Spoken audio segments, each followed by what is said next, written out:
зусім не размаўляла па-ангельску. Я з рускамоўнымі стасавацца не буду. Палітызавалася сяброўства. Сачу за ёй праз суседкі мужа. Класна, ім так весела. Непавага да маіх межаў. Я толькі ведаю, як ты расцягваешся. Мужики дружат, это вот навсегда. О, нейкі сексуальны кантэкст з'явіцца. Жанчыны незамужнія без дзяцей выглядаюць маладзейшымі, прыгажэйшымі. Цікава і з хлопцамі размаўляць.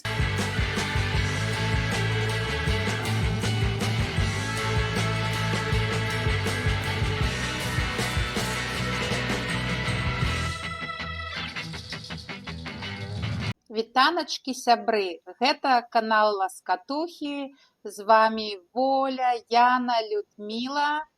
І сёння у нас у гасцях новая ласкатуха, гэта Каця. Каця дызайнерка, беларуская дызайнерка з Паўночнай Караліны. Вітаначкі, Каця. Вітанкі. Вітаем цябе з дэбютам цябе ў ласкатухах. І сёння мы будзем размаўляць пра сяброўства. І не проста сяброўства, а параўнаем сяброўства, як яно выглядае ў Беларусі, у Амерыцы, у эміграцыі, як у нас у жыцці змянілася стаўленне да сяброўства. І каб пачаць размову, я хацела з вами падзяліцца адной цікавай метафорай, якую часта выкарыстоўваюць у міжкультурнай псіхалогіі. Гэта метафора, калі людзей розныя нацыянальнасці параўноўваюць з какосам і персікам. І вось кажуць, што беларусы і ўвогуле людзі там з усходняй Еўропы гэта вось такія какосы, бо звонку яны такія халодныя, закрытыя, ім цяжка завозіць сяброў, цяжка даступныя такія. А калі прабіліся праз гэтую цвёрдую абалонку, то ўжо ўсё, уже там сяброўства на глыбокім, на такім шчырым узроўні надоўга. А вось у Амерыцы гэта людзі персікі, яны такія адкрытыя, усмешлівыя, лёгка ідуць на кантакт, нават зусім незнаёмымі, ім там запроста паразмаўляць у краме, на вуліцы, але ўсярэдзіне ў іх костачка, і вось туды ўнутр не так проста да іх дабрацца, і сапраўдных сяброў у іх можа быць няшмат, але больш такіх павярхоўных знаёмстваў. І вось першае пытанне да вас усіх, ці згодныя вы з такімі метафорамі? Для меня ў краме пачаць размаўляць ці дзесьці ў транспарце, ці там у чарзе куды-небудзь, это такое, что тебе трэба, что ты хочешь. Но надо очень попасть мне в настрой, потому что я такая настороженная ў сваіх там думках. Я Дакладна персік, і была і ў Беларусі персікам. У мяне недзе ў падлеткавым узросце змяніліся адносіны да сяброўства, я зразумела, што сяброўства гэта не павінна быць да канца майго жыцця. Гэта просто вось зараз у мяне ёсць кола цікавасці, і ёсць людзі, якія мне блізкі на дадзены момант па гэтаму колу цікавасці, я іх прыцягваю, і сярод іх ёсць тыя, хто мне вельмі падабаецца, мы з імі сябруем, але потым, калі цікавасці знікаюць, яны сыходзяць вельмі натуральна з майго жыцця.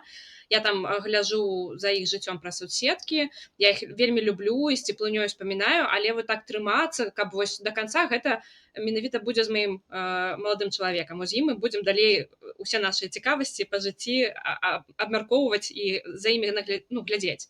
А так у мяне няма такой патрэбы.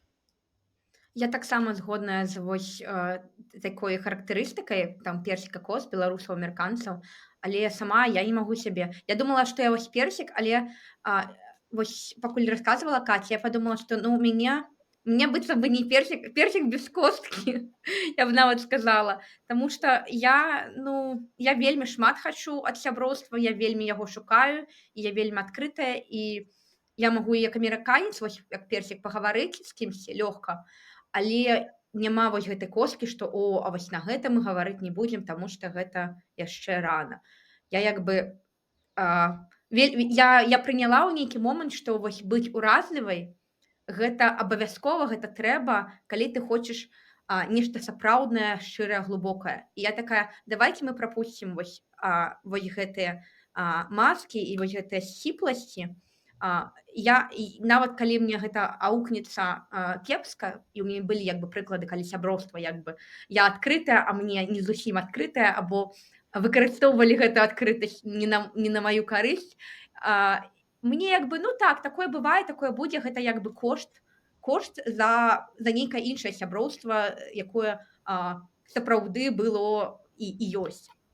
Таму я была персікам заўсёды. Я думаю, што ў Беларусі з большасці людзі какосы, але я думаю, што правільна костку выкідваць, ну, гэта я для сябе, гэта не для ўсіх дакладна. Як бы чыста мая ўласная філасофія. Ну, я таксама, я цалкам згодная з гэтым параўнаннем, тому што калі мы пазнаёміліся з мужам, і для мяне гэта такая відавочна адразу розніца была. Мне заўсёды было вельмі цяжка ў Беларусі знаходзіць сяброў, і мне было мала сяброў, але калі ўжо мы сябры, то для мяне сябры нават, ну, як сям'я. Я іх там лічу, на мне вельмі дарагія, я не умею прытварацца, там, усміхацца, калі я не адчуваю там прыемны мне чалавек, ці наадварот штосьці хаваць эмоцыі, таму мне вельмі падабаецца вось такое глыбокае сапраўднае сяброўства. Тады мне лепей увогуле з людзьмі не размаўляць, чым там прытварацца ці штосьці быць найс, калі я не хачу быць з імі. І вось было смешна, калі я вось люди сказала там у крамах не размаўляюць, да, для мяне пачаць там штосьці сказаць, а мой муж паўсюль да людзей чапляецца, і я кажу, што ты да іх хочаш, да супыніся ты, там мы вось ляцелі, і калі мы жыў у Беларусі, ён вось трошкі, ён счытаў гэтую культуру, і ён не лез да людзей. І я памятаю, першы раз мы паехалі за мяжу, у Амерыку мы ляцелі знаёміцца з яго сям'ёй, і ён такі ў самалёце, пабачыў, што там амерыканцы, і ён такі павяртаецца, адкуль вы леціце, а што вы там рабілі? Я такая, што ты лезеш да людзей, якая тебе розніца, адкуль яны лецяць, там, што вы рабілі? І ён проста стаўся па-іншаму весці ў Амерыцы. Я такая гляджу вялікімі вачыма, таму што, ну, у беларусаў ўжо трэба ж ехаць там у публічным транспарце, не пасміхацца сур'ёзнымі, на людзей не звяртаць увагу. Ну, гэта, напэўна, гэтых нейкі адгалосак савецкіх рэпрэсій, калі не выдзяляйся, маўчы, не размаўляй, не лезь з пытаннямі. Ну, гэта вялікі адбітак на нас. Я вось гэты какос, але з часам я зразумела, што, напэўна, з часам інтэрнэту, што ўсё-такі ў інтэрнэце лягчэй раскрывацца, там, з нейкімі, напэўна, з маім досведам блогерства, мне цяпер шмат лягчэй пачаць сябраваць з людзьмі, шмат адкрывацца, і мне ўжо няма такога, што мне трэба месяц сядзець недзе ў куточку, каб я там стала сваёй і потым размаўляць. Я магу адразу. Але ўсё роўно ёсць гэты какос, я не сваё прям унутранае кола я не шмат каго пускаю, і мяне сяброў амерыканцаў увогуле зусім няма. Усе мае сябры гэта беларусы, і нават онлайн, калі яны, то яны мне ізноў як сям'я. Я вельмі люблю беларусаў. Дзяўчаты, а ў вас ёсць сябры амерыканцы? А то мы тут абмяркоўваем, параўноўваем, а ў каго ёсць сябры амерыканцы, і ў каго беларусы толькі? Так, у меня есть сябры американцы, и я калі прыехала, я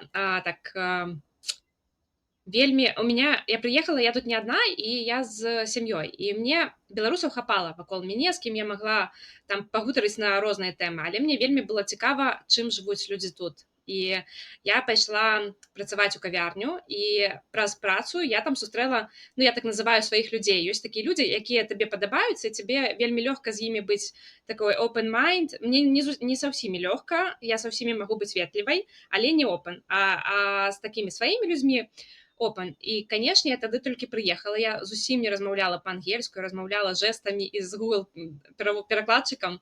Але я засябравала з дзяўчынкай, таму што мне падаецца, мы нечым падобныя, і адзін аднаго прыцягваецца. І ўжо прайшло 4 гады, яна ўжо з'ехала ў Еўропу, а мы дагэтуль з ёй перапісваемся, сочым адзін за адным.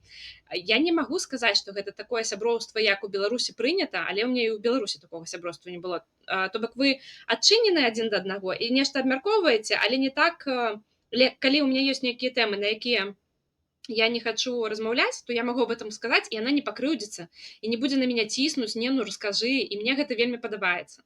Я вельмі гэта люблю у амерыканцах. І потым я сустракаю людзей, я таксама з імі сябрую, но калі яны з майго жыцця ў нейкі час ідуць, то, у мяне ёсць, мне падабаецца.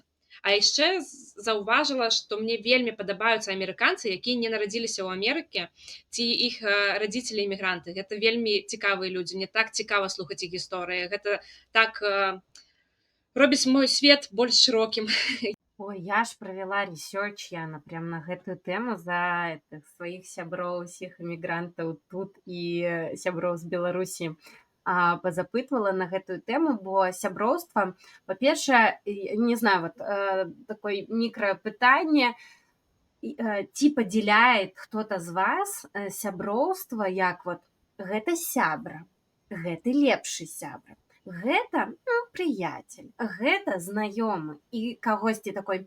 Ну вот з універсітэта, напрыклад, вот мы как бы да шмат стасуемся, але то прыяцель. А вот это вот з працы, ну она знаёма, но я тоже могу з ёй там пра чымсьці пасякрэтнічаць. А вот это вот сябра, а вот тое лепшы сябра. Ці ёсць у вас такая градацыя, ці вы не дзеліце вось сваё асяроддзе на такія падпункты? Так, я дакладна дзелю. І вось калі я сама задала пытанне, ці ёсць у мяне сябры амерыканцы, я падумала, ну, залежыць ад таго, што такое хто такі сябар. Вось у мяне адразу градацыя ўсплыла, якую ты ўзгадала.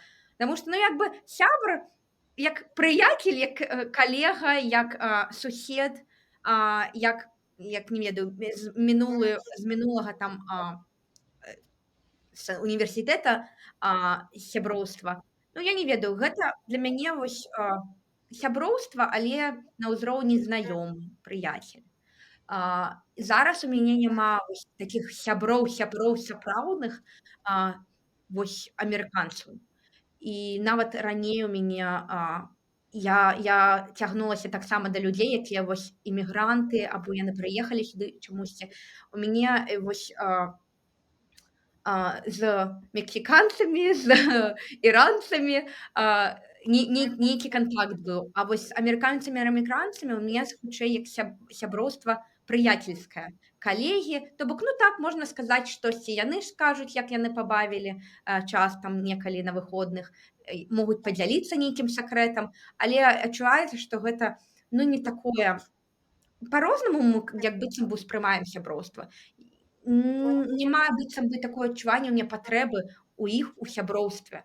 Нават вось так скажу, што нават калі яны нечым дзеляцца, няма адчування, што яны ім гэта ці то цяжка, ці то гэта нешта вось для сябра прызначана. Гэта вось проста сказалі для падтрымкі сацыяльнага жыцця нейкага. Ну, то бок такіх сяброў у мяне ёсць некалькі, з якімі перапісваемся, з якімі перыядычна сустракаемся. Але, ну, гэта, калі казаць пра сяброўства, вось лепшы сябар, у мяне толькі беларусы. І то, ну, беларуска, скажем шчыра, адна. Вось. Такі адказ. Моя думка была пра тое, што я калі переезжала у ЗША, я думала так. Я переезжаю в ЗША. Я з рускамоўнымі стасавацца не буду. Мне, я не для гэтага з Беларусі з'язджала, щоб на рускай мове з рускамоўнымі сяброўства вадзіць. Я буду толькі з англамоўнымі. Все, я так приехала, і просто быў крызіс, мне падаецца, какой-то 2 гады, таму што нікога з амерыканцаў у мяне не было. Я разумею, што ў мяне моўны бар'ер, я не магу адкрывацца з людзьмі на ангельскай мове, мне цяжка, падаецца, што яны са мной размаўляюць на ангельскай как-то вымушана, потому што я не магу казаць хутка, я кажу неяк абмежавана. І ўсё роўна, атрымліваецца, ты вяртаешся ў какое-то вот кола рускамоўнага асяроддзя на той момант. Потом я сабе адпусціла, і зараз у мяне няма сяброў дакладна англамоўных. Ёсць прыяцелі, і то гэта пара, которым 70+, которых я жыла, пакуль вучылася тут у каледжы.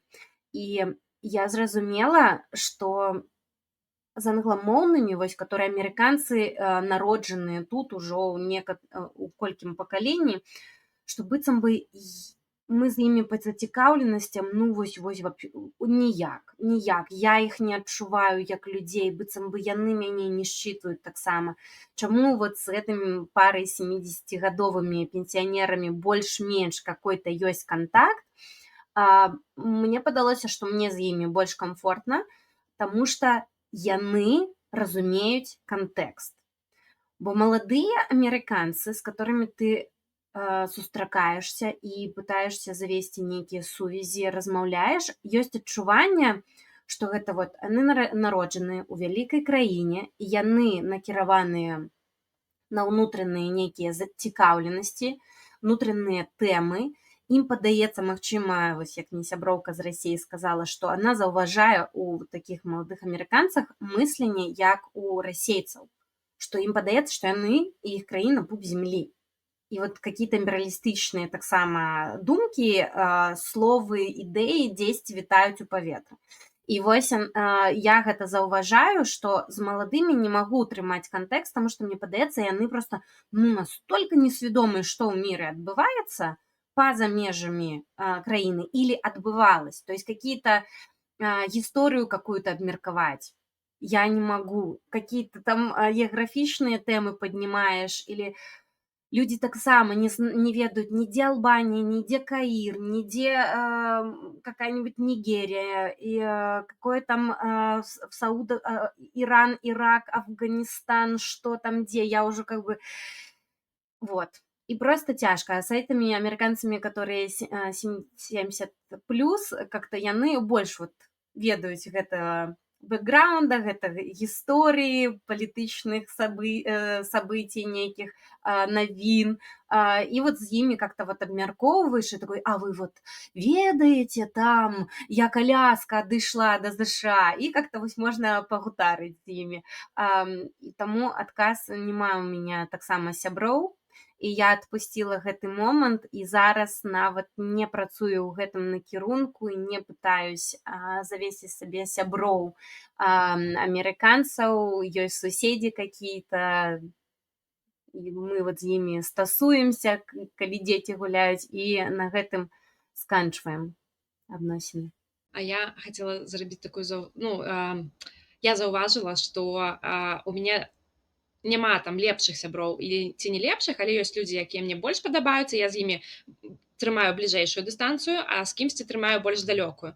Дык вось сярод амерыканцаў менавіта з людзьмі сталага ўзросту у мяне гэтая дыстанцыя ніжэйшая таксама. Гэта цікавы такі факт. І я заўважыла, што у нас у Беларусі такога, каб бабуля і ўнучка схадзілі кудысьці разам патусіць, яно сустракаецца, але на нейкіх такіх фармальных узроўнях, а тут яны тусуюцца разам, і гэта так класна выглядае, і мне гэта так падабаецца, што яны могуць на зусім розныя тэмы размаўляць. Гэта класна, мне падаецца. А расскажите, раз мы уже сышлі ў іміграцыю і пра наш досвед тут-там, ці змянілась у вас адносіны вашыя сяброўскія з людзьмі, якія засталіся ў Беларусі? Вот школьныя сябры, універсітэцкія сябры, ці засталася какая-то сувязь, ці ёсць какие-то адносіны з людзьмі, ці вы думаеце пра тое, што вот если я приеду в Беларусь, мне патрэбна будзе там дапамога ці што, вось гэты, мы хоць там 5 год не размаўлялі, але вот я дакладна магу на іх пакласціся. Ці вы падтрымліваеце гэтыя стасункі вот на дыстанцыі, ці не?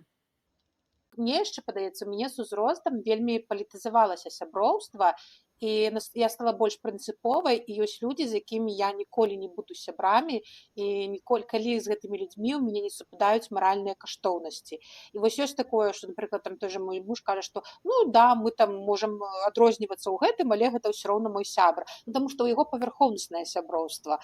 Я таксама магу з суседзямі размаўляць, нават калі яны трампісты, я магу з імі нармальна размаўляць, абменьвацца, там я ім пірог прынясу, яны мне яшчэ штосьці, але вось сябраваць з такімі я людзьмі не буду. І вось вяртаючыся да твайго пытання, у мяне зараз я ні з кім не падтрымліваю кантакты з Беларусі. Па-першае, гэтыя кантакты абарваліся пасля з многімі 20-га ці пачатку вайны ва ўкраіне, таму што гэтыя людзі апынуліся, што яны падтрымліваюць Расею, там ці яшчэ ці Лукашэнку любяць.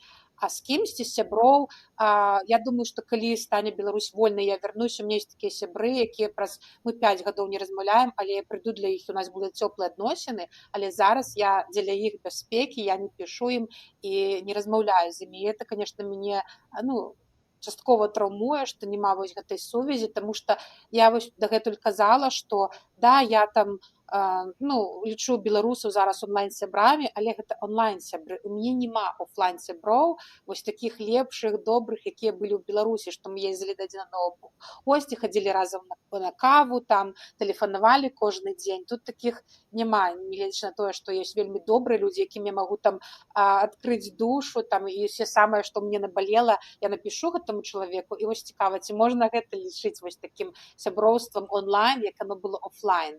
Але ізноў вяртаючыся, для мяне абарваліся сувязі, таму што так.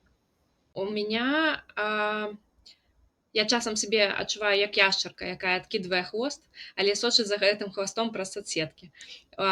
І там раз на 5 лет я магу звязацца мы можам сустрэцца і паразмаўляць, і нам будзе вельмі цікава.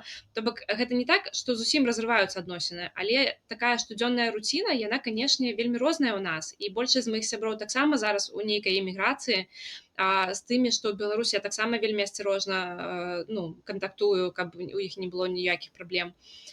Але мне пашанцавала. Сярод маіх сяброў у Беларусі 20-й год нас ніяк не пасварыў, таму што мы ўсе былі на адным баку.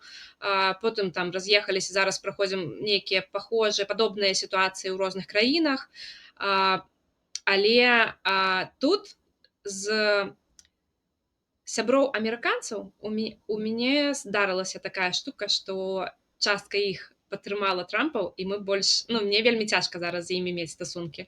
І я нават калі там у мінулым годзе мы маглі там 2 разы на месяц сустрэцца, там недзе там зрабіць нейкае барбекю, нейкія тусоўкі зрабіць, штосьці как-то разам рабіць, то зараз я не магу. Я заўсёды шукаю нейкія адмазкі, таму што мне проста вельмі складана. Ёсць людзі, якія змянілі сваё меркаванне. І для мяне гэта класна. Я з імі люблю аб гэтым пагаварыць і разам быць. А ёсць людзі, якія дагэтуль не змянілі сваё меркаванне, і я ўвогуле вельмі цяжка з імі мець стасункі. Хоць яны не разумеюць, чаму я на іх крыўжусь, а я проста я не магу, я павінна паважаць іх меркаванне, але мне цяжка гэта. У мяне з Беларусі пасля 20-го года лепшая сяброўка, мы не размаўляем. Вось са жніўня. Просто цалкам нават не размаўляем, я нейкі момант зразумела, што яна мяне заблакавала. Вось. Таму я сачу за ёй праз соцсеткі мужа. Таму што я не блакавала, я не ведаю, чаму змоўклі. Але мне здаецца, што чалавек проста не падтрымаў ніякія пратэсты, не прамаўчаў, гэта таксама пазіцыя маўчання. Такі балючы момант, але яшчэ там з некаторымі сябрамі, вось як там Воля казала, такія пасля вайны ва ўкраіне пачалося, што людзі дзіўныя меркаванні выказваюць, і цяжка размаўляць, але я вырашыла, што я не магу проста перарваць, таму што вось у нас розныя меркаванні. Таму што ў мяне занадта шмат радыкальных меркаванняў, і я проста ведаю, што ў мяне увогуле, калі я буду занадта дыстанцыю трымаць з людзьмі і не размаўляць, проста таму што вось я так лічу і ніяк інакш, ці вось гэтак, у мяне ўвогуле не будзе з кім стасавацца. Таму што вось шукаць вось гэта ідэальнае сяброўства, дзе ты там па ўсіх параметрах падыходзіш маральных, і гэта як шукаць, не ведаю, рамантычнага партнёра. Дай Бог, калі ты яго знойдзеш за жыццё. А шукаць тое самае сяброўства, гэта ідэальна, гэта я, канешне, шукаю, а ў мяне ўсё больш я пра гэта думаю, што мне трэба нехта яшчэ, апроч мужа, мне трэба яшчэ адзін сябар, з якім я магу на ўсё што заўгодна размаўляць. У мяне такога ёсць адна сяброўка, але не побач са мной. Але ўсе астатнія, я такая унутранаму голасу, зараз мы на гэту тэму не гаварым. Я ведаю, што чалавек лічыць. Я тактоўна сказала, што я думаю, мы зразумелі абое, што у нас не атрымліваецца размаўляць, значыць, гэта будзе вось тэма, якую мы не кранаем. І гэта ўжо аўтаматычна значыць, што сяброўства глыбокага не будзе, калі будзе гэты сон у пакоі стаяць. Але паколькі мы не працягваем гэту размову, не спрабуем зразумець адно аднаго, значыць, сяброўства будзе вось такім. Я ўсё яшчэ лічу, што гэта сяброўства.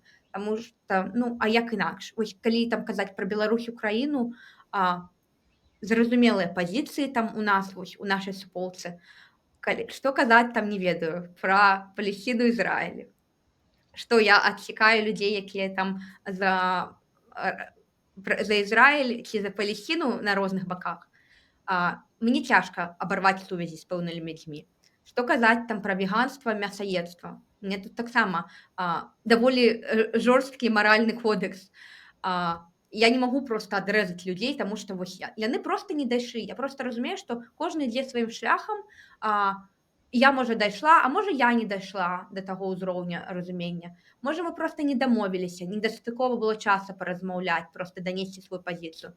Таму я проста, мы ўсё яшчэ сябруем, мы размаўляем, наколькі можам адкрыта, з павагай адно да аднаго, але вось з многімі людзьмі я не магу як бы на 100% там сказаць, што гэта лепшы сябар.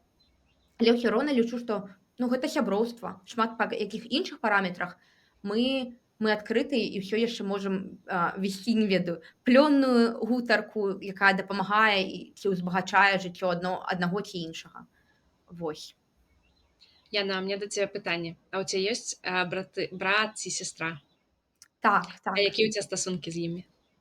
З братам у нас вялікая розніца, 10 гадоў, і гэта як толькі ён пайшоў у школу, я сышла з дома, ва ўніверсітэт пераехала ў іншы дом. Малодшы. Так, малодшы. То бок у нас такая пакаленняў розніца. То бок мы фактычна, я яго ведаю вось гэтым хлопчыкам да 6 гадоў, там да 7. А потым ўсё астатняе яго сталенне адбылося без мяне. Пакуль я сталела ва ўніверсітэце, я ўжо гляджу, гэты хлопец уже як бы незнаёмы мне. І таму у нас з братам малодшым у нас добрыя стасункі, цёплыя, але я не магу сказаць, што вось я разумею яго. У мяне яго жыццё неяк ідзе паралельна, і я проста так перыядычна штосьці чую, але я не разумею, што ён за чалавек. Мне цяжка нават я не ўпэўнена, што тое, як я яго разумею, што гэта правільная карціна яго. А з сястрой у нас ідэальныя стасункі, разумеем, падтрымліваем нават на дыстанцыі. Яна таксама ў эміграцыі, але у Польшы. І таксама лепшая моя сяброўка. Вось. Просто я так легко раскидываюся сябрамі, потому что у меня ёсць брат і 2 сястры, а яшчэ ёсць племяннікі, якія ўжо выраслі, і з усімі імі у мяне вельмі блізкія адносіны, і мы не па ўсіх пытаннях, напрыклад, Ізраіль і Палесціна, мы не згодны, але у цэлым мы ў некаторых, такія на адной валне і ведаем руціну адзін аднаго, і тэлефануем адзін аднаму і гадзінамі размаўляем, цэлымі днямі нешта робім, і яны ў мяне там стаяць. І таму у мяне ёсць такое глыбокае сяброўства ўнутры сям'і, і яно нікуды не дзенецца. І таму у меня нету такой патрэбы. Гэта маё такое пытанне, не пытанне, а таксама такая рэч, якую я заўважыла, што калі ў цябе вельмі блізкія стасункі там з маці, з бацькай, у цябе ёсць брат і сястра, у цябе няма такой патрэбы шукаць нейкую падтрымку звонку. Ты уже у тебя ўсё гуд, і звонку табе трэба нейкі фідбэк на нейкія тэмы. Напрыклад, ты цікавішся жывапісам, а у сям'і у меня все матэматыкі, а я жывапісам цікавлюсь. Я шукаю себе сяброў па жывапісу. І мне падаецца, што у амерыканцаў таксама так. У іх ёсць, не ва ўсіх, але часта у іх такія глыбокія стасункі ў сям'і, а звонку яны шукаюць сяброў па інтарэсам, не ведаю, па жывапісу, па кіно, па яшчэ чымсьці. Так, і у меня вельмі падобная сітуацыя, вось як ты сказала. У мяне ўсё вельмі добра, у мяне ёсць вось гэтыя размовы, калі я штосьці раблю, літаральна кожны дзень як бы размаўляю, напрыклад, са сваёй сястрой. Але мне ўсё роўна з мужам тое самае. Як бы мы размаўляем проста, не толькі пра бытавуху, шмат размаўляем вось па інтарэсах, на нейкія такія больш глыбокія тэмы разважаем. Але мне ўсё роўна хочацца вось кагосьці зразумець, ці можа быць такое сяброўства за межамі вось класічнай сістэмы муж, сям'я. Таму што вось гэта цікава, лёгка впусціць кагосьці з сям'і, таму што ёсць ужо такі грамадская установка, што гэта тваё, ты вось уже шукаеш падыходы, таму што вы вось нарадзіліся, так. З мужам таксама ўсё ўжо калечкамі, пярсцёнкамі абмяняліся, ўжо шукаеце там прыстасавацца, як. А вось калі людзі па факту адно аднаму прагматычна, асабліва нічога не патрэбна даваць, як бы няма патрэбы шукаць сябра, вось там не ведаю, як раней там казалі, там падвезёш меня да аэрапорта, ці там падвезі ежу, калі я захварэю. Зараз такой патрэбы няма. Ужо, не ведаю, капіталізм усё павырашаў гэта, ёсць грошы, не трэба табе сябар. І як бы ў такіх умовах мне вось цікава, ці ўвогуле вось можна стварыць сяброўства, калі ты рэальна хочаш, калі ты адкрыты гэтаму, але прагматычна няма ў цябе патрэбы. Ні ў мяне няма патрэбы. Нават там гутаркі весці, глыбокія размовы, у мяне ёсць з кім іх весці. Глыбокія дыскусіі пра сяброўства, пра яшчэ нешта. Вось у нас каманда Воля, Воля, Ганна, Люда, мы таксама можам і запісаць, і пагаварыць, і як бы закрыць гэтую патрэбу пра нешта сур'ёзнае пагаварыць. То бок фактычна няма патрэбы ні ў каго, але мне ўсё роўна хочацца, у мяне яшчэ ёсць месца ува мне, і мне хочацца знайсці, не ведаю, можа быць, праверку, ці магчыма такое сяброўства. Вось калі няма патрэбы, а ёсць нешта проста жаданне аддаваць і вось быць у гэтых стасунках глыбокіх з кімсьці па-за межамі вось такога традыцыйнага кола: муж, сям'я, дзеці, сёстры. А я вось думаю, у нас ёсць, умоўна кажучы, такое кола нашага жыцця, напрыклад, тыдзень. І вось на тыдзень у меня ёсць час там на дом, на быт, на работу, на нейкія хобі, на там аднаго брата, сестру, там маму. І вось сярод гэтага ўсяго я бачу, які кусочак, які кавалачак я магу выдзеліць маім сябрам. І разумею, што жыццё змянілася, і ўжо, наверное, такой патрэбы так шмат энергіі уходзіць на іншыя кавалачкі майго жыцця, што вось на сяброўства я не гатова аддаваць такі час, такі вялікі час, які патрабуе сяброўства. А для маленькага я заўсёды мне так лягчэй знайсці, адпусціць, знайсці, адпусціць, знайсці, адпусціць, і гэта цікава. Гэта шмат новых людзей у маім жыцці. Вось гэта сяброўства, яно можа не дае нейкіх метрык табе дасягнуць. Такога поспеха ты не можаш дасягнуць, проста паразмаўляючы ні аб чым з нейкім сябрам. Але яно напаўняе па нейкім такім глыбока экзістэнцыяльных паказчыках, якія вось ты не можаш сказаць, што я паспяхова, але яно напаўняе на глыбейшым нейкім узроўні. Таму вось мне хочацца трошачкі запаволіцца, і я б сказала, што я вось у нейкім такім актыўным пошуку сярод вось калег, ці там з людзьмі, вось калі кудысьці хажу на нейкія мерапрыемствы, заўсёды вось спрабую зразумець для сябе, ці маглі б мы быць вось сябрамі, ці вось чалавек гатовы, напрыклад, свой час аддаць, вось, таму што многія вось спяшаюцца, іх раздражняе, ты з першага моманту бачыш, што ты ім сказаў нешта не гатовую інфармацыю, а ў працэсе гаварэння думаў яшчэ, і іх гэта ўжо раздражняе, ты неэфектыўна падаў інфармацыю. Ты там галасавое ім на 10 секунд скінуў, яны ўжо напружыліся, час іх 10 секунд забраў. І то бок, вось гэта проста, гэта праблема такая сучаснага хуткага света. Мне падаецца, што з цягам часу сяброўства меняет свае формы ў цябе, і калі ты там в школе ці у студэнцтве дзесьці, ты з чалавекам штосьці разам робіш, вы как бы размаўляеце, але мне падаецца, часцей за ўсё вы што-то разам робіце. І як бы што чалавек думае, як думае, думае, хай думае, как бы і пайшлі. Можа, вы розныя па какім-то поглядах, але вы проста гэта можете не ведаць, бо вы не абмяркоўваеце і таму разам стасуецеся. Калі ты становішся ўжо старэй, ты ўжо такой, как бы, да, я бы з гэтым чалавекам вось пайшоў бы штосьці разам парабіў, але вось гэтыя погляды яго мне там не до конца блізкі, вось гэтыя, і такой, напэўна, гэта не мой чалавек, я ўжо не гатовы у нейкім аб'ёме з гэтым мірыцца з іншымі зусім поглядамі, і такой, напэўна, я проста не буду губляць свой час, каб мірыцца з гэтым. Знайду кагосьці, з кім у нас больше ёсць кропак вот этого згаднення. Ці, як ты кажаш, Яна, таксама пра дарослае вот это сяброўства, што кто-то веган, кто-то дичайший мясоед, у него на завтрак, на сняданок, обед и вечеру какой-то белок в виде мяса, например, дичи какой-нибудь, курочки. Хтосьці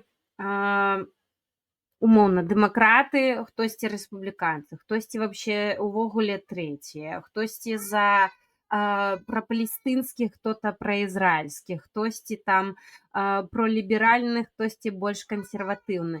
І ты уже з цягам часу, мабыць, если у тебя шмат з гэтым чалавекам агульных кропак, ты ўжо больш не супрацівішся ягонаму гэтаму погляду, а ты пытаешься і сваю сказаць, данесці, і чалавека пачуць, такой, ну, цікава. Праехалі далей, абмяркоўваем штосьці іншае ці робім штосьці разам. Адносна іміграцыі пасля пераезду у мяне, напрыклад, захавались толькі стасункі з людзьмі са школы. Наверное, только с одной сяброўкай мы так захавалі прям актыўна, другая ушла в подполье, но у яе такой стыль. Яна віншует мяне з днём народзінаў, запытвает, як у мяне справы, я ей адказваю, яна мне не адказвае. Потом праходзіць паўгады, я яе віншую з днём народзінаў, запытваю, як яе справы, яна мне адказвае, запытвае, як у мяне, я ёй адказваю, і яна зноў прападае на паўгады да майго дня народзінаў. І з універсітэта засталіся таксама сяброўкі, з якімі вот раней я больш актыўна неяк спісвалася, старалася, каб яны прысутнічалі ў маім штодзённым жыцці, я ў ім, вот каб была, ведаеце, у Тэлеграме ці там любым, карацей, мессенджеры, каб быў адкрыты дыялог.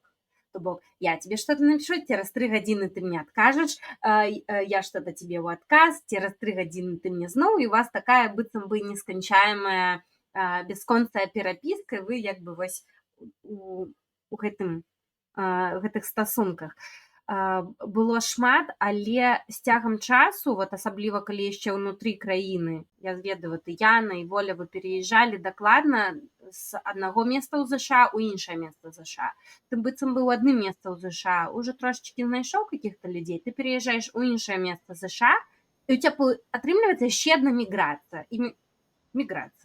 И вот у тебя одни онлайн-сувязі з Беларусі, ты их пытаешься падтрымліваць, у тебя появляются яшчэ онлайн-сувязі, потому что ты переехал, и як бы акрамя як онлайн падтрымліваць ты их, на жаль, не можешь, потому что вы там, и вот я как с Массачусетса переехала ў Вашингтон, это просто розныя узбярэжжа ЗША.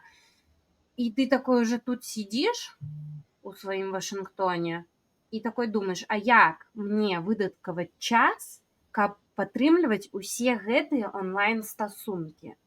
А як мне будаваць тут? Таму што калі ты тут заводзіш сяброў, не тое, што вы пастаянна бачыцесь з імі і в офлайне стасуецесь. Таксама з кімсьці трэба пагутарыць па тэлефону, камусьці трэба напісаць.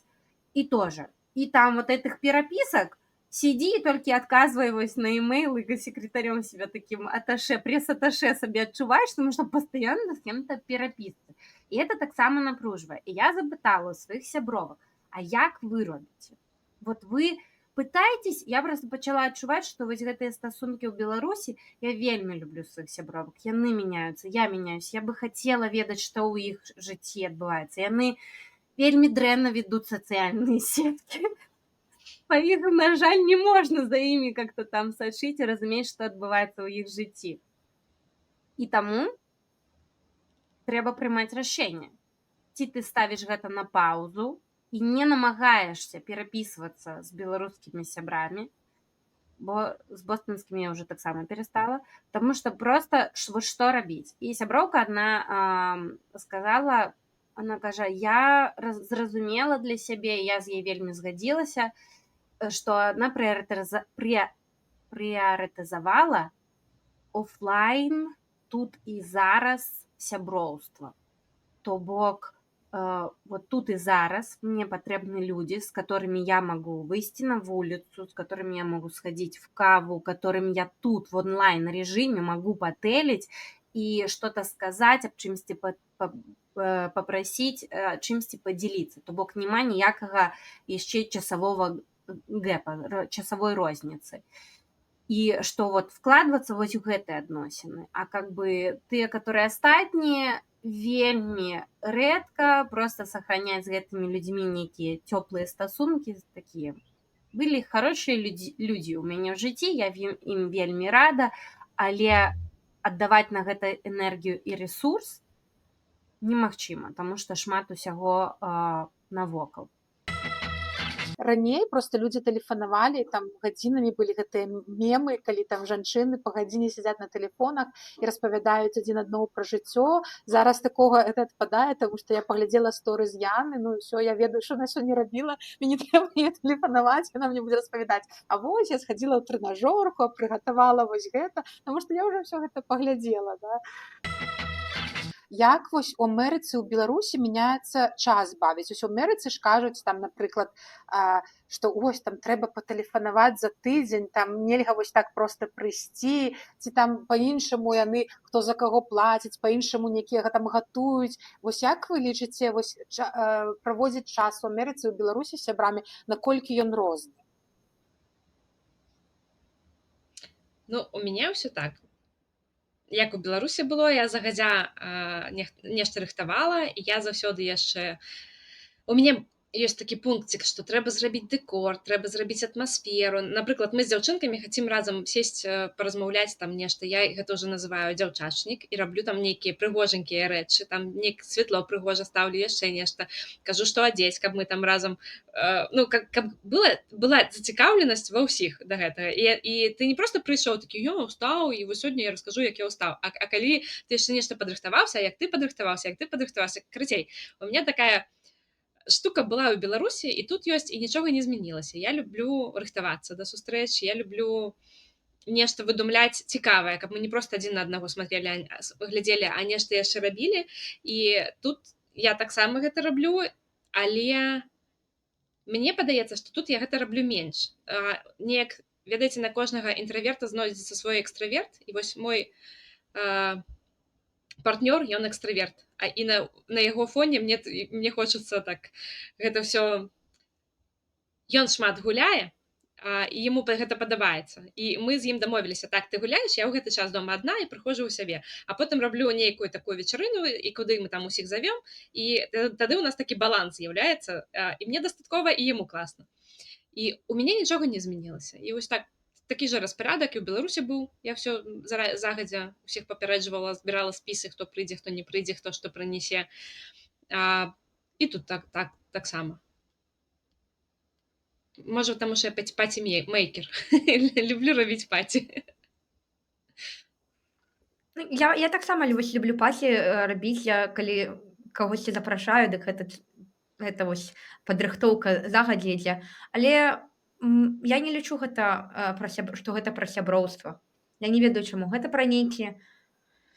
Можа, я неправільна ўспрымаю, не ведаю, але для мяне гэта нейкая... гэта не пра сяброўства. Пра сяброўства гэта калі ты вось літаральна сядзіш і глядзіш проста на чалавека. Вось гэтая здольнасць не рыхтавацца, як ты рыхтаваўся бы да кагосьці далёкага. Для мяне гэта вельмі важна. Калі я рыхтуюся, гэта ўсё класна, гэта весела, задорна, але гэта хутчэй для, не ведаю, наўмысна стварыць нейкі ўспамін. Але ты не можаш пастаянна вось гэта ствараць. Ну, можаш, я не ведаю.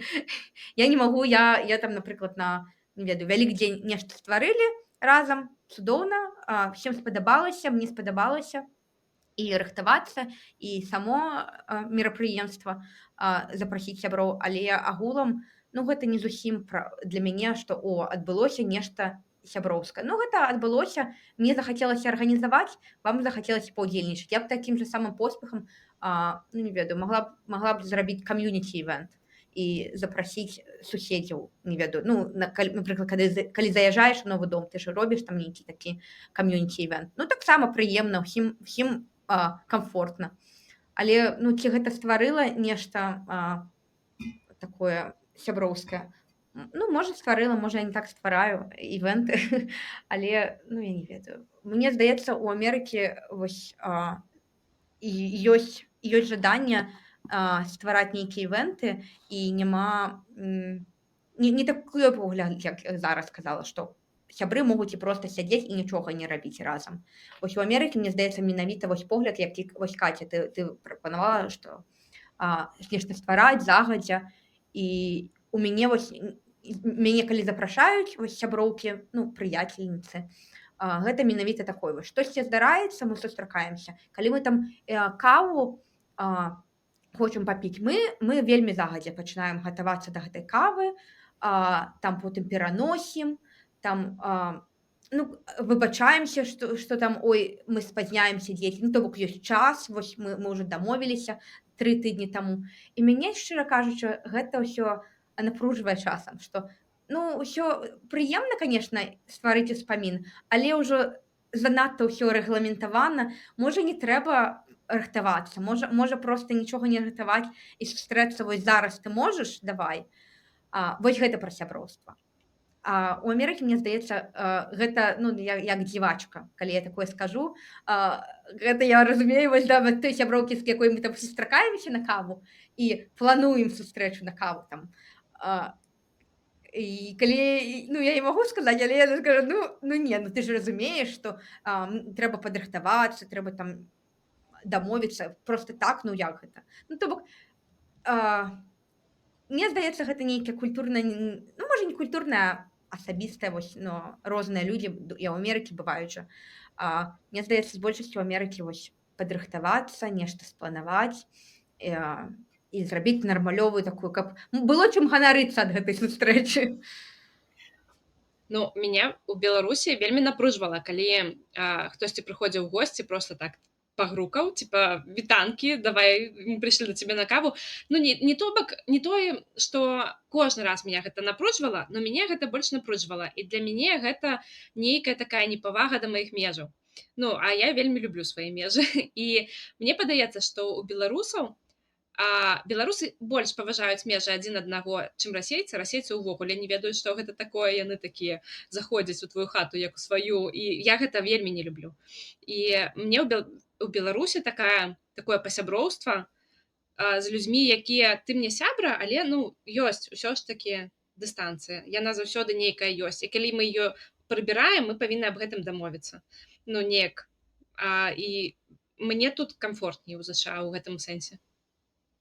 Я, да рэчы, хацела дадаць, ну, зараз уже таксама, гэта не зусім пра сяброўства, пра вось гэта, мне заўсёды вымаражвалі гэтыя сітуацыі, якія-небудзь, я памятаю, нават у нас у доме сваякі такія, праз 10 хвілін мы да вас заедзем, і моя мама носіцца па хаце, намагаецца ім штосьці прыгатаваць паесці, а ў нас яшчэ ж у Беларусі ты не можаш прыйсці проста чаю папіць, трэба ж там стол, і потым прыбірацца, і тут паніка такая, і я таксама не люблю такое, я, калі вы прыходзіце да мяне госці, казала, ласка, за 2 тыдні, бо мне трэба 2 тыдні, каб у хаце прибраться не за 10 хвилин.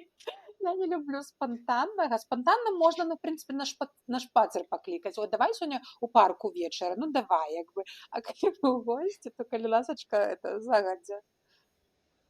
Ну, вот я хотела сказать об том, что я могу назвать докладно сябром человека, который зненацку погрукается до меня у двери, у меня будет полный разнос в хате, и я внутри не буду отчувать за это сором.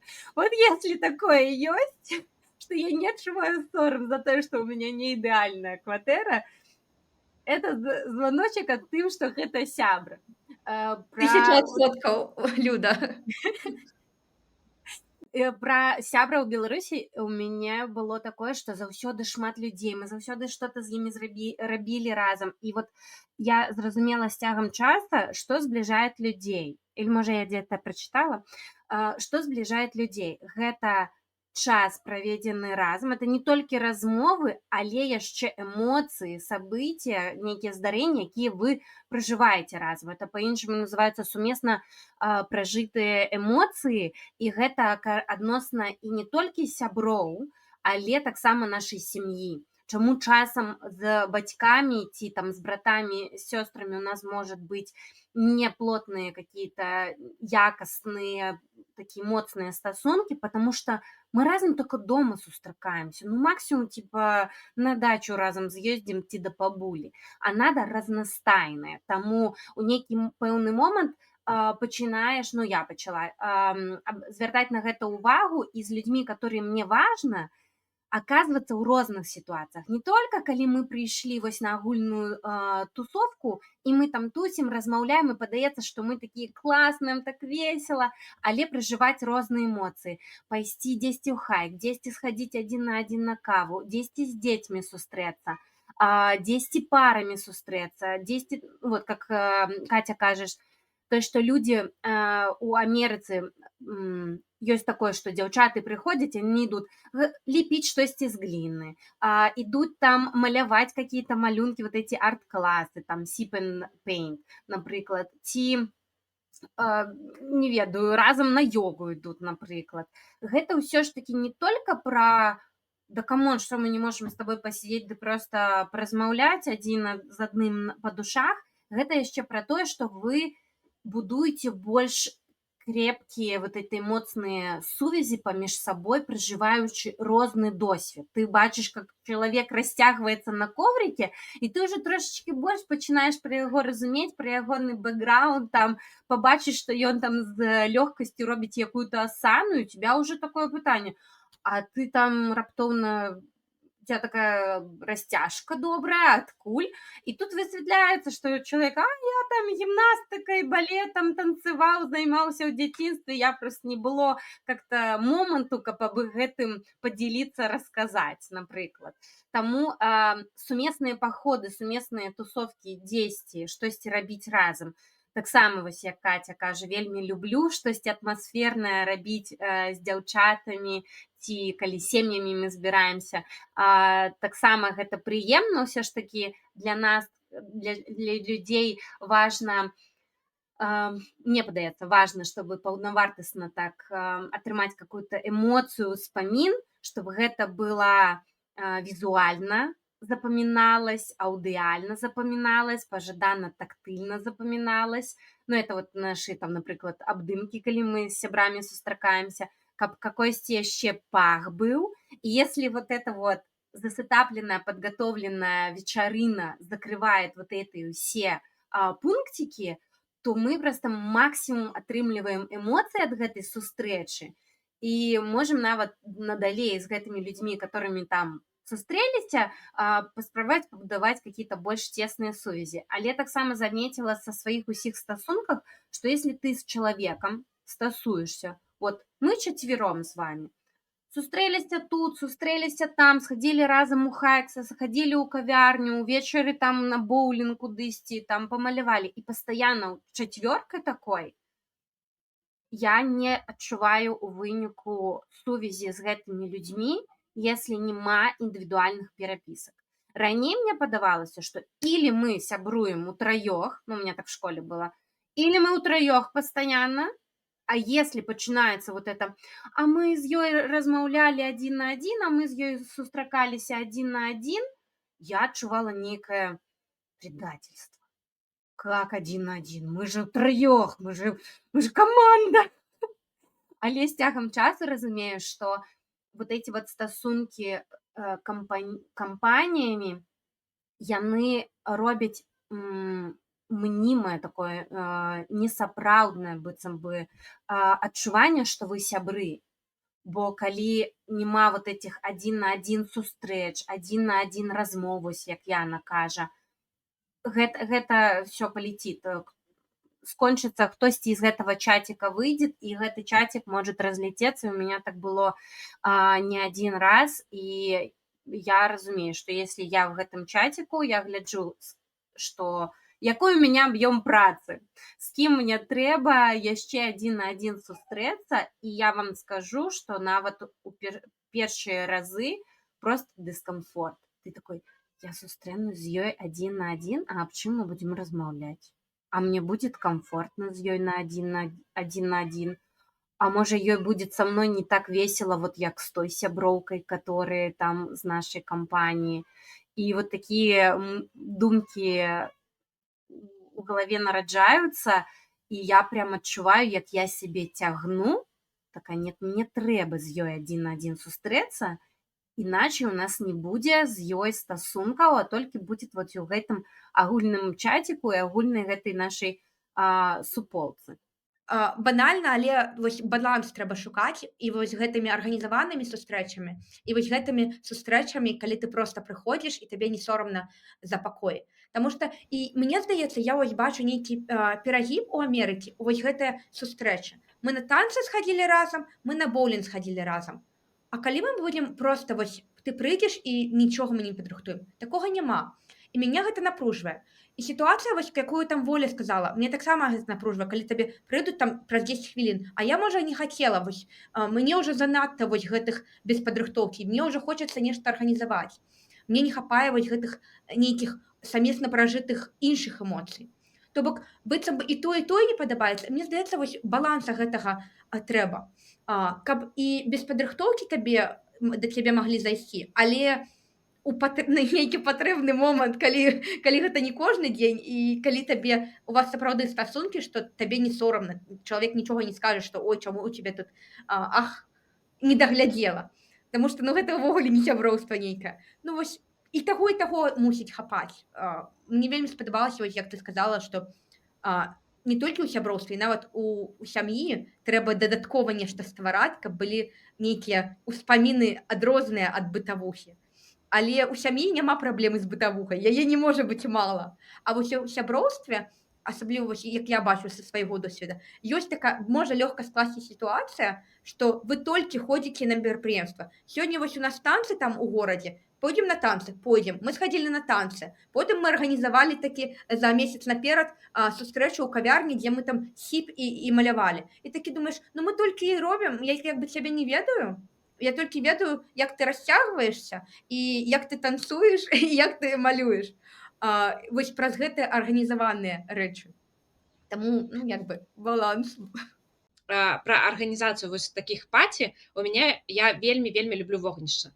І мне падаецца, што калі ты сядзіш з гарбатай каля вогнішча, гэта самая кайфовая рэч, дзе ты можаш вельмі глыбока паразмаўляць. І яшчэ у мяне ёсць такія градацыі. У меня ёсць градацыя, калі гэта вялікая кампанія, калі там много людзей, мы там усе такія шумім, танцуем, нешта робім, а ёсць, калі я раблю такія паці каля вогнішча, калі не больш 3 чалавек. Бо я лічу, што такія глыбокія размовы могуць быць, калі 3-6 чалавек, не болей.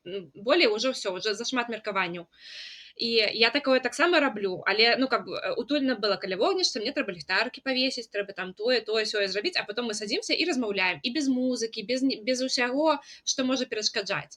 І гэта таксама адна з відаў, калі мы можам сесці і паразмаўляць на глыбокія тэмы.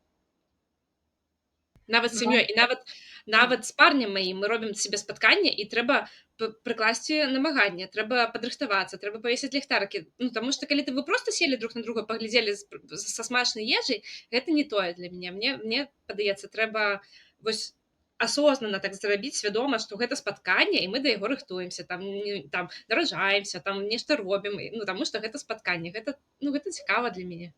Мне вось цікава апошняе пытанне, ці адрозніваецца на ваша меркаванне жаночае і мужчынскае сяброўства?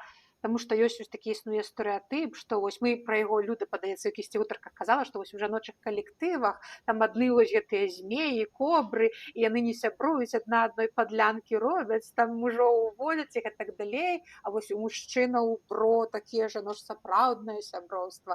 Ну, з чым я, канешне, цалкам не згодна, і ўвогуле кажуць наадварот, што жаночае сяброўства крапчэйшае, таму што, па-першае, жанчыны яны самі па сабе ініцыятыўней заўсёды, яны як бы заводзяць гэтае сяброўства, шукаюць, яны там больш хочуць праводзіць час разам. Ну і жанчынам, напэўна, прасцей выказваць свае эмоцыі, што ім дае гэтае сяброўства болей. Яны там прыйдуць, паплачуцца на плечы сяброўкі, ці там штосьці, параду якоюсьці. Ну, вось, напрыклад, літаральна нядаўна мне была калісьці месяц таму першае суразмоўе на працу, я кажу мужу, ой, так баюся, што мне першае суразмоўе, ён кажа, ну, ідзі ў чата GPT спытайся, вось, вся дапамога. Калі я напісала сваім сяброўкам, мне адразу там Яна і астатні, так, скажы, вось гэта, мне там 150 галасавых, там нейкія, карацей, мне проста цэлы трэнінг правялі. Ну, для мяне вось гэта розніца, напэўна, не ведаеце, гэта все-таки існуе розніца паміж мужчынскім і жаночым сяброўствам, ці гэта проста нейкія асабістыя якасці кожнага, і тут не важна, ты мужчына, жанчына, што думаеце? Напрыканцы Воля вырашыла задаць пытанне, якое вартае асобнай гутаркі. Ну, хто пачне, я магу. У мяне былі сябры і мужчыны, і жанчыны. Я глядзела вашы ласкатухі, і вы краналі гэтую тэму раней. І у мяне, ну, я не памятаю, дзе імена, але дзесьці я чула. І вось у мяне былі сябры і жанчыны, і мужчыны, і я ўвогуле не адчуваю розніцу. У мяне няма у сяброўстве з мужчынамі гэтага нейкага сексуальнага кантэксту. А калі ён ёсць, калі аднойчы у меня былі такія адносіны, дзе мы сябравалі, і з'явіўся нейкі кантэкст, і мы такія: о, а што гэта? І мы зразу звярнулі на гэта ўвагу і такія: а што будзем з гэтым рабіць? Не, ну я бы хацеў сябраваць, і я бы хацела сябраваць, я бы не хацела гэта развіваць. Ну давай паспрабуем далей сябраваць, не звяртаючы на гэта ўвагу. І ў меня ў сяброўстве неяк вось так атрымліваецца, што і мужскія, і жаночыя сяброўства былі такія класныя, глыбокія і увогуле не залежалі ад пола. Там з мужчынай я сябрую ці з жанчынай.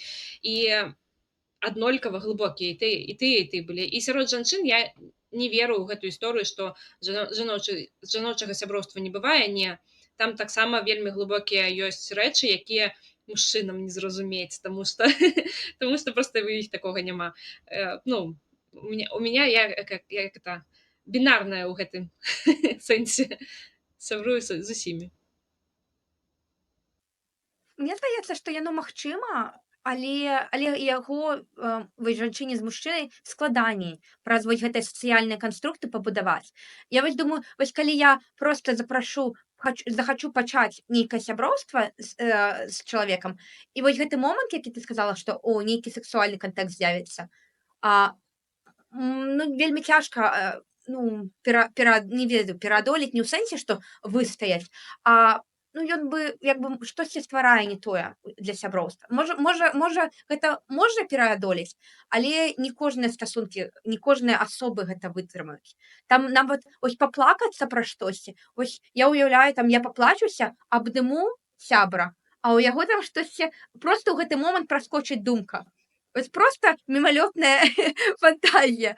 І гэта можа пашкодзіць сяброўству. Нават калі мы пра гэта паабмяркуем, гэта ўсё роўна як бы, інцыдэнт. Значыць, гэта не такое сяброўства, як з сяброўкай. Таму што, напрыклад, з сяброўкай, ну, дакладна вось такога моманту не з'явіцца. А чаму ты так думаеш? То бок ты думаеш, што сяброўку ты можаш абняць, і ў цябе таксама можа нешта там стрэльнуць? Ну, можа, дапускаю, але гэта радзей сітуацыя. Ўсё роўна, як бы я разумею гэты спектр, што і сяброўкі, і жанчыны ўгулам гэта цэлы спектр мужчынскіх і жаночых якасцяў, і ў мужчын тое самае. Проста вось верагоднасць большая, што з мужчынай здарыцца. Таму агулам я кажу, што магчыма, але улічваючы, што ўсё ж такі ёсць вось нейкая культура, яно складаней. Проста складаней нават пачаць вось гэта мужчынскае сяброўства. Вось вы, атрымліваецца, ўжо мусіце быць такія свядомыя людзі, якія і сям'я таксама мусіць быць свядомая, каб я сказала мужу, што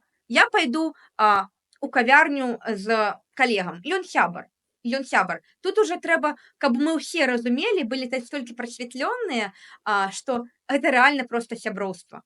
І што ў момант, калі нешта, нейкі кантэкст з'явіцца, мы пагаварым, і нічога ніяк на сяброўства не паплывае, і мы пойдзем далей, як дарослыя, нейтральныя такія людзі. Ну, гэта магчыма, дапускаю, але ўсё ж такі складанасці дадатковыя на шляху да таго сяброўства мужчынска-жаночага, яны ўзнікаюць.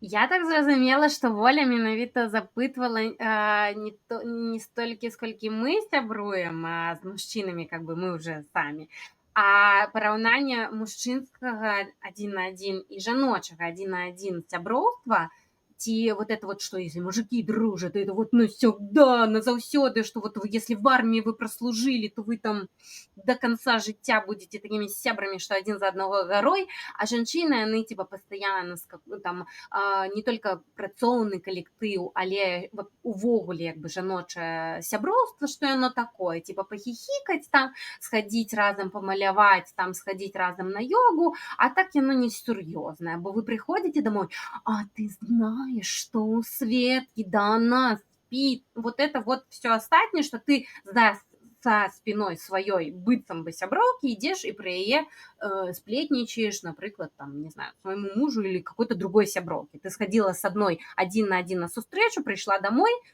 телефон, алло, Светка, і потом рассказываешь, што у другой было.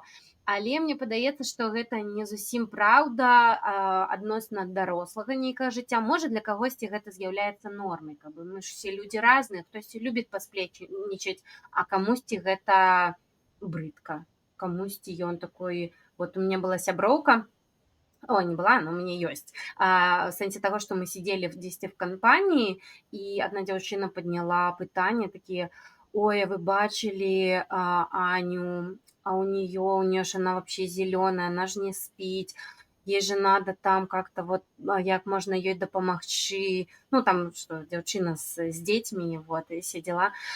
И как-то стали абмяркоўваць, што ей не так, і чаму муж ей так мало дапамагае, але у нейкі момант другая сяброўка кажа: нет, чакайце, я нікога не абмяркоўваю, если его здесь нема.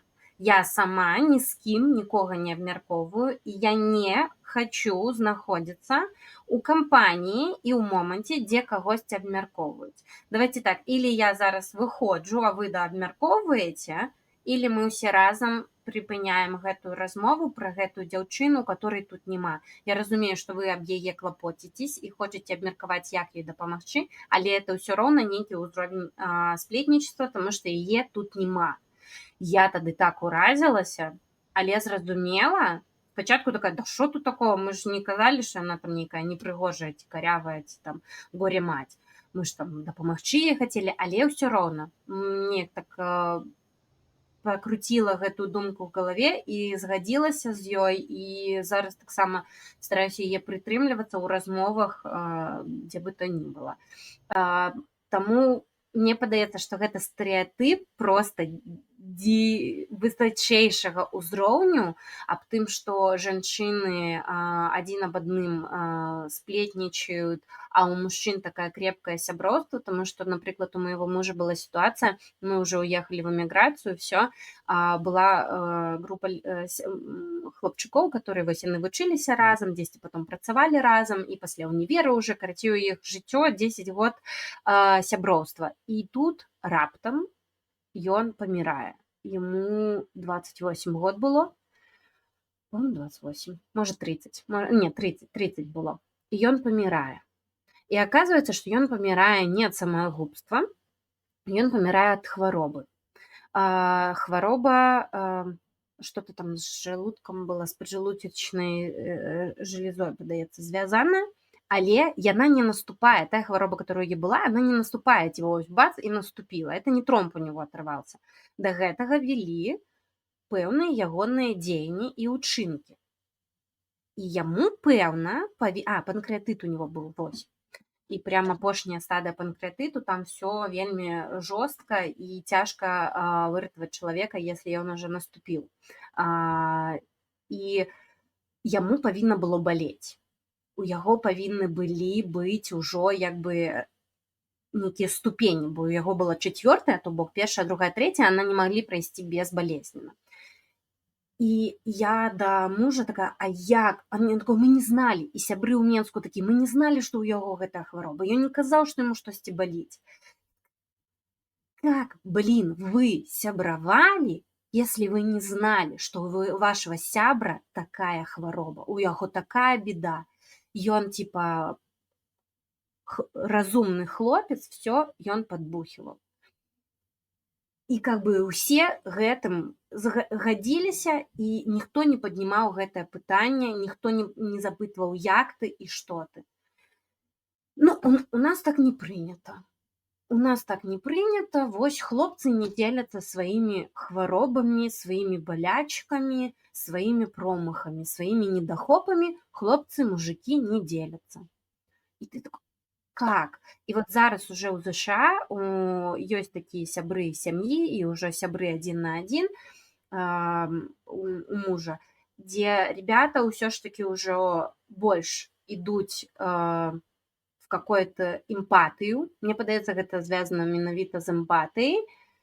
і яны адзін у аднога запытваюць і адзін з адным дзеляцца вось гэтым, што ў тебя, какие у тебя косяки. І адзін сябра ён прям ініцыюе, вот каб хлопцы астатнія дзеліліся вот этими сваімі недахопамі, што ў іх не атрымліваецца, дзе яны былі слабыя, дзе ў них, каб яны гэта прагаворвалі, пражывалі, дзеліліся гэтай слабасцю, бачылі, што ў другіх таксама ёсць такія слабасці, таму што калі ты трапляеш вот в айцішнае там асяроддзе, падаецца, што ва ўсіх паспяховы поспех і проста тысячы на рахунку. І дамы будуюцца, і Тэслы купляюцца. Ну, як прыклад, што дарагоненькага машыны. І не дзеляцца вось гэтымі сваімі фейламі, сваімі какімі-то перажываннямі. І гэта прям ім трэба пушыць адзін аднога, і трэба, каб быў хлопец вот такой ініцыятар, каб мужчыны раскрываліся. Бо часам яны і жонкам сваім могуць не сказаць, я ж павінен быць кормилец, господар, мне ж треба быть моцным, если я буду слабым, что же моя жонка, мои дети на меня поглядять. И это вот, короче, это мой адказ, што я больш веру ў жаночае сяброўства, дзе шмат эмпатыі, дзе адсутнічае вось гэта вот сплетнічества. Если ты хочаш дапамагчы, ідзі гэтай дзяўчыне, запытвай напрямую, што ей патрэбна, напрямую запытваць, размаўляць пра тое, што баліць, чым радуешся, і вось гэтай эмпатыі сяброўскай не хапае мужчынам дзесьці, яны баяцца адкрывацца перад іншым мужчынам у сваёй слабасці, што вельмі сумна, таму што, ну, калі ўявіць, колькі мужчын вось гэта носіць унутры, а вось то, што пра сяброўства зараз з мужчынамі мне шчыра не хапае. Але, ну, не можна ўжо, скажем, хадзіць ні з кім з чужым мужам ні на якія кавы пагутарыць, але цікава. Цікава, канешне, пагутарыць, но тут выратоўваюць вось гэтыя сустрэчы сем'ямі, калі сустракаешся і проста там падклеіш кудысьці уха і пойдёш з мужикамі размаўляць. Там какое-то свое меркаванне таксама адлюстроўваць. Ці вось калі ў нас супольныя какие-то мерапрыемствы, таксама туды прыходзяць сем'ямі, і гэта такі варыянт паразмаўляць яшчэ з нейкім іншым мужчынай, акрамя свайго, таму што, ну, как будто цікава. Не тое, што тебе цікава только з дзяўчатамі размаўляць. Цікава і з хлопцамі размаўляць, каб у іх по-іншаму мозг працуе, іншыя думкі, і неяк так крыўдна, што вось калі у тебя уже появляется такой стабільны партнёр, тебе адрезаюць вось гэтыя ўсе сувязі з мужчынамі і магчымасць знаёміцца з імі і как-то шчыра размаўляць. І таксама яшчэ адна думка, што я літаральна нядаўна там хадзіла з дачкой на бег, і там бацькі чакаюць дзяцей. І я бачу там групоўка мам з каляскамі, асобна, таты асобна там. І заўсёды можна любую вечарыну пайсці і адразу бачыць жанчыны з дзецьмі ў сваім гета, ось як будто гета, вось там жанчыны з дзецьмі, а тут стаяць мужыкі там з півам. І я заўсёды таксама не разумела, а што за раздзяленне, што ж такія тэмы, што я не магу ў мужчынскай кампаніі паразмаўляць, ці што за такія тэмы, што яны не могуць паразмаўляць у жаночай. Нават калі гэта пра дзяцей, ну, ты ж бацька, ты ж хатні, ты гатуеш, многія мужчыны гатаваць умеюць, ну, абмяркуй ты марынад агуркоў, што тут такога. Таму мне гэта заўсёды сегрэгацыі былі дзіўныя, я лічу, што я магу цудоўна ў кампанію мужчыны з імі паразмаўляць, і мужчына можа прыйсці ў жаночую тое самае паразмаўляць. Ну яны ж ёсць гэтай сегрэгацыі. Ты ж заўважаеш, што яны існуюць. Як бы так можна знайсціся чалавек, які заходзіць у мужскую кампанію і кажа: «Вітаю, давайте пагаварым пра машыны». Я таксама люблю пра іх пагаварыць. Але з большасці гэта патрабуе нейкіх асабістых якасцяў, вось гэта зрабіць, і гэта рэдкасць насамрэч. А пра мужчынскае сяброўства я не ведаю. Мне імпануе вось гэтая думка, якую вы выказалі, што мужчыны складаней адкрываюцца адно аднаму, вось на нейкія там пра нейкія слабасці гавораць. Але ў мяне некалькі прыкладаў мужчынскага сяброўства, якому я проста зайздрошчу, што вось яны настолькі, не ведаю, эмацыйна-інтэлектуальныя гутаркі вядуць, вось пра свае пачуцця абмяркоўваюць, пра нейкія стасункі гавораць так, што я думаю, цікава, я б хацела так. Вось у мяне ёсць такія прыклады там і ў мужа, і вось майго сябра і мінулага хлопца. То бок я вось свайго ўласнага досведа я бачу зусім іншую карціну. Але можа гэта не паказальна. Мне здаецца, гэта хутчэй рэдкасць. Ну, цяжка сказаць. Наколькі вось гэтая адкрытасць і эмпатыя адно да аднаго ў хлапцоў распаўсюджана. У меня есть... Я хожу с сяброўкай кожны месяц у баню. І мы з ёй, ну, там, 3 гадзіны мы разам праводзім, яшчэ на машыне едзем туды назад разам, ну, і размаўляем. Але ёсць такой нюанс, што і нашыя мужчыны, нашыя муж'я ходзяць таксама в баню, трошкі рыжэй, разам з іншымі мужчынамі. І мы з ёй неяк абмяркоўвалі. Она такая: прыходзіць муж домой. Я яму кажу: ну, як там Вася? Та нормально. А што ў іх там сын паступіў? Та я не ведаю. А Костя як? Та нормально. Так а жонка яго едзе ў Беларусь? Та я не ведаю. А што там у Валеры? Яны прадалі дом, яны знайшлі пакупніка? Та я не ведаю.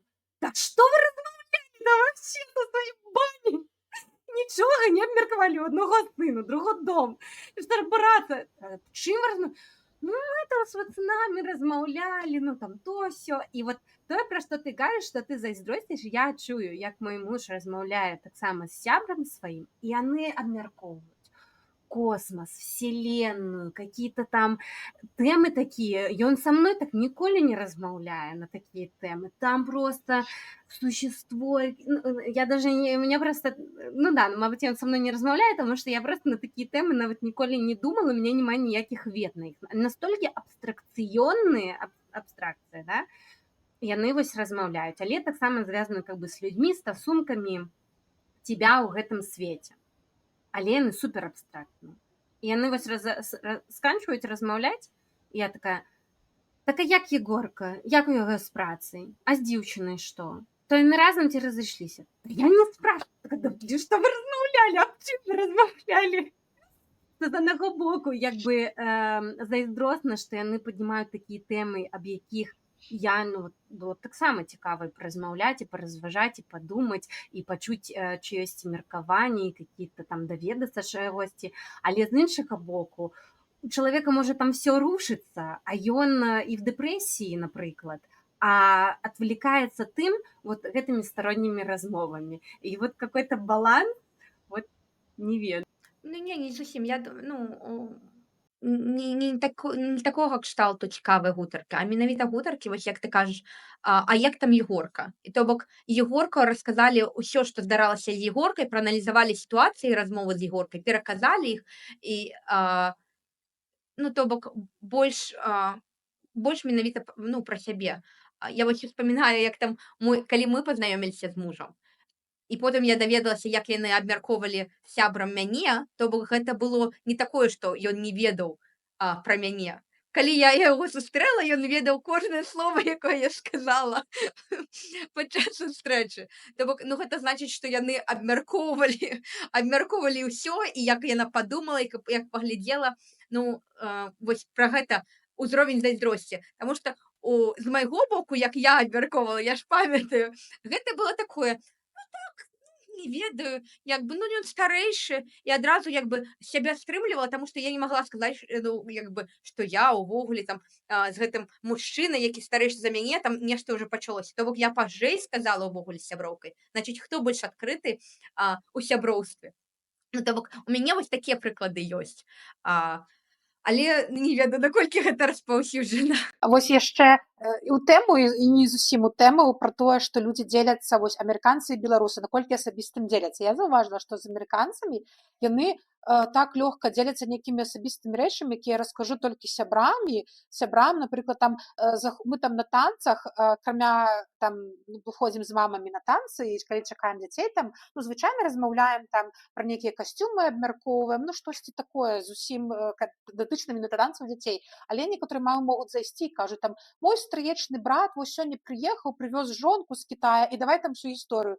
А я ее там трэці раз бачу, яна ўжо мне пастрэе, што я брата жонку з Китая. І навошта мне гэта інфармацыя, мне не трэба. Ці там дзядзя Джо ў шпіталі, таму што ён там, я не ведаю, панкрэатит. Я таксама, мне не трэба гэтага, а амерыканцы яны так лёгка дзеляцца вось гэтым усім.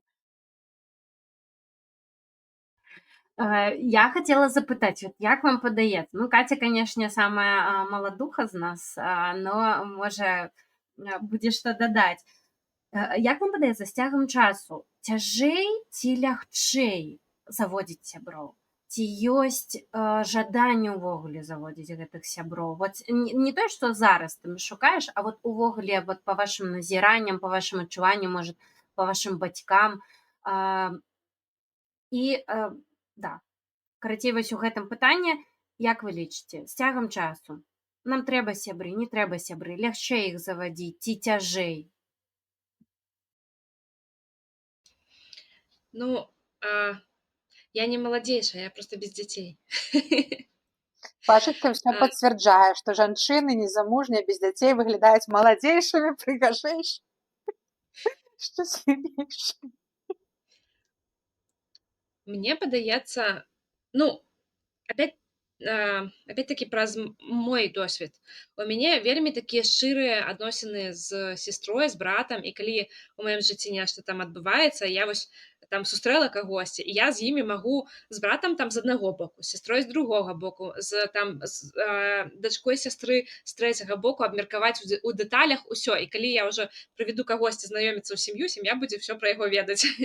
Я такая, у мяне такія шчырыя адносіны ў сям'і, і мне яны, калі мяне нешта хвалюе, там, напрыклад, вось недавно мне там штосьці я думала пра царкву. І я так хадзіла, і мяне вельмі хвалявала тут вопрос, таму што такі рэлігійны штат, і там нешта такое. І я пазваніла кожнаму з іх, і кожны з іх сказаў сваё меркаванне на гэтую тэму. То бок, у мяне ёсць маё, но мне было цікава іх, і ў іх яны вельмі розныя. І мне гэта закрывае мае амаль што, ну, многія пытанні. А потым у мяне ёсць хлопец, які у яго зусім іншы погляд на ўсё гэта, і ён закрывае мне іншы погляд на гэта. І у мяне на сяброў такіх вось шукаць яшчэ меркаванне, у мяне проста няма месца, у меня ўсё уже поўна. Але калі я пасваруся, ці не дай Бог, там нешта здарыцца у мяне ў сям'і, і іх, ну, нейкае месца стане пустым, у мяне з'явіцца такая патрэба. І таму я лічу, што вельмі залежыць ад таго, якія адносіны ў цябе у сям'і, ну, там, ці ёсць у цябе браты, сёстры, якія ў цябе адносіны з мамай, якія ў цябе адносіны з тваім партнёрам. Мне кажется, залежыць ад гэтага. Калі там ёсць нейкія праблемы, ты будзеш шукаць нейкай падтрымкі звонку.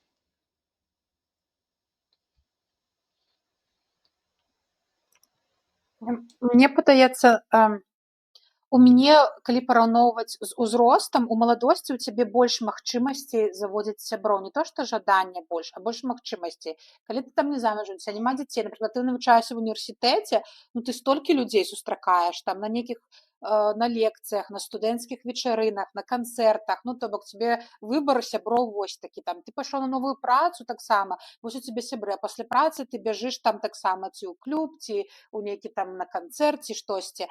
А як толькі ў цябе з'яўляюцца муж, дзеці, то ўсё, мне, напрыклад, усё спынілася, ўсё маё жыццё там, это, ну, не такое публічнае, таму што ты ўвесь час сядзіш дома з дзецьмі, і цябе няма як заводзіць сяброў. І, напрыклад, я з Гомеля пераехала ў Мінск, і ўсё, і мне за ўвесь час жыцця ў Мінску, 6 гадоў з паловай, я не завяла ні аднаго сябра, таму што я сядзела дома, мы хадзілі на дзіцячую пляцоўку, а я не магу, як амерыканцы, проста падыйти на дзіцячай пляцоўцы і пачаць размаўляць. Ой, а ваш Васечка кушае такую кашу? Мне, па-першае, это абсолютно не цікава. У кого на што алергія, хто што кушае, і хто якія падгузнікі выбірае. Для мяне гэта дзіцячыя тэмы, крынж, і размаўляць на іх я не магу, а проста падайці да жанчыны. А што ты думаеш пра космас і Ілона Маска? Я таксама не магу. Вось, таму у мяне не было ніколі сяброў, а потым з прыездам у Амерыку маё сяброўства ўсё перацякло ў онлайн-фармат, дзе ты можаш, ну, дакладна, там нават тыя соцсеткі дапамагаюць цябе зразумець пра чалавека. Дастаткова зайти на старонку, каб пабачыць уже погляды чалавека, чым ён цікавіцца, ўсё. І як бы гэта вельмі спрашчае і я б сказала, што зараз у мяне менш магчымасцей офлайн таксама сябраваць. Мы жывем у вёсцы, я не працую, там то бок няма дзе знаёміцца з новымі сябрамі, але онлайн пашырае магчымасці і патрэба ў мяне зараз большая, чым раней, таму што я ўжо казала, што у мяне няма гэтай падтрымкі і разумення і агульных нейкіх цікавостак сярод сям'і, таму я шукаю гэта звону. Мне здаецца, што вось у ранейшым узросце дыяпазон сяброў, магчымасці знайсці сяброў большыя, але у цябе няма, у цябе горшыя арыентыры, хто ёсць сябар, і хто ты сам, ты яшчэ не да канца сфармаваўся, погляды тыя самыя не сфармаваліся, не устаканіліся. А чым сталей ты робішся, ты вось ужо дакладна ведаеш, што вось гэты вось такога тыпу чалавек, гэта ўжо там чырвоны сцяг ці вось гэтыя погляды мы ніяк не зможам там знайсці агульную нейкую мову. То бок тут і ты як бы з аднаго боку дакладна ведаеш, каго ты шукаеш, з іншага боку дыяпазон таго, што ты хочаш ад гэтага чалавека таксама вырас. Але самае галоўнае пагаршаецца вось складаней знайсці там ты менш людзей сустракаеш. Дыяпазон людзей, якіх ты бачыш, ён менш. Таму мне здаецца, вось агулам усе гэтыя фактары, часа мала таксама, менш з цягам з узростам. То бок агулам мне здаецца, што ўсё ж такі трошачкі складаней. Але зноў жа залежыць ад чалавека, ад таго, як там нават старэйшы чалавек не значыць, што ў яго там дзеці ёсць. Ну, вельмі ўсё індывідуальна, але агулам мне здаецца трошачкі складаней з узростам знайсці сяброў, чым у маладосці. Ну, цікава, у меня вот была такая думка, што я чамусьці так параўноўваючы сваіх сяброў у Беларусі і тут, мне падалося, што мы ў эміграцыі насамрэч у нейкім выигрышной ситуации находимся, потому что ты приезжаешь в новое место, как бы у тебя есть ты сябры, вось, которые у тебя были, и ты приезжаешь, и у тебя есть пунктики, по которым ты можешь чапляцца за новых сяброў. Ну вот как бы, на жаль, у Волі не мае такого досвіду, мабыць, тому что ты далёка жывёш ад какого-то буйного центра, дзе звычайна селяцца імігранты. Ну вот, напрыклад, как ну, яны тоже Я таксама там на Да, у тебя так само. Ну, вот как у меня один раз там в Бостоне, мы были зараз в Сиэтле, то есть здесь большая, великая иммигрантская тусовка, и нават просто цераз какие-то агульныя вот эти мерапрыемствы, если ты на іх ходишь, ты можешь як бы знайсці сабе сяброў. Там вот в Фейсбуку, да, ёсць беларусы разам. Тое самае ёсць у кожнай лакацыі, у кожнага горада свая какая-то мясцовая, ну, хай рускамоўная, да, група.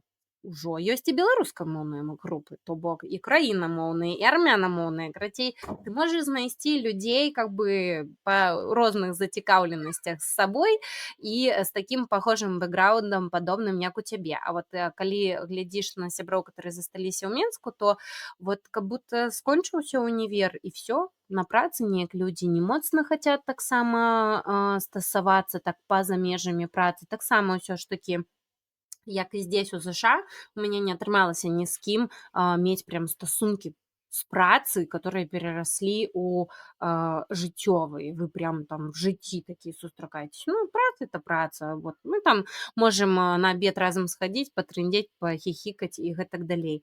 Можем на карпаратыў нейкі з'ездзіць, але вот па-за межамі гэтага неяк адзін аднога не ўспрымаеш быццам бы или не цягне стасавацца. Вось.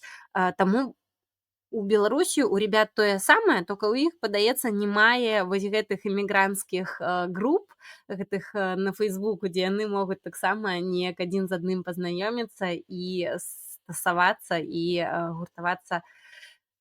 Ну, падаецца, да, ўсё ў жаданні. Дзякуй, дзяўчыны, за гутарку, дзякуй, сябры, за ўвагу. Як заўсёды, ведаеце, ставце падабаечку, падпісвайцеся, дзяліце, пішыце ў каментарах усе свае гісторыі пра сяброўства, ці верыце вы ў жаночае сяброўства, ці верыце вы ў мужчынскае сяброўства, і ці верыце вы ў сяброўства паміж мужчынамі і жанчынамі ўвогуле. Пішыце пра ўсё, што вам адгукнулася ў нашай гутарцы. Дзякую, ласкатухі, яшчэ раз віншую Кацю з дэбютам і да сустрэчы!